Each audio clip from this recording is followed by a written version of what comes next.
જીવનમાં કેટલાક કડવા અનુભવો પણ ક્યારેક આપણા માટે વરદાનરૂપ સાબિત થાય છે.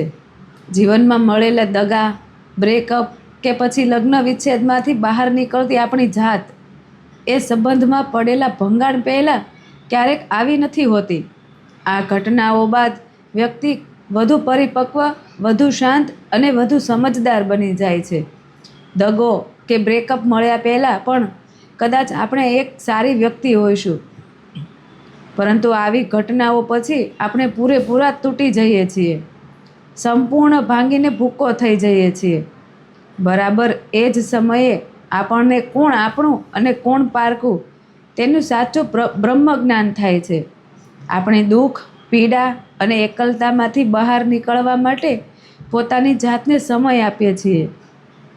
આ બધા જ પરિબળો આપણને વિચારતા કરી મૂકે છે. આપણે આપણી અંદર રહેલી ખામીઓ અને ખૂબીઓ પર કામ કરીએ છીએ, અને જ્યારે આપણે તૂટીને ફરીથી જોડાઈએ છીએ ત્યારે એક સાવ અલગ જ વ્યક્તિ બનીને બહાર નીકળીએ છીએ.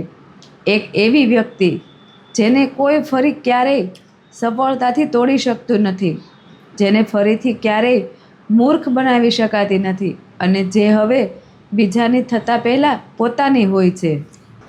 જો તમને અમારી આ વાત સાચી લાગી હોય તો લાઈક કરજો, કોમેન્ટ કરજો અને શેર કરજો.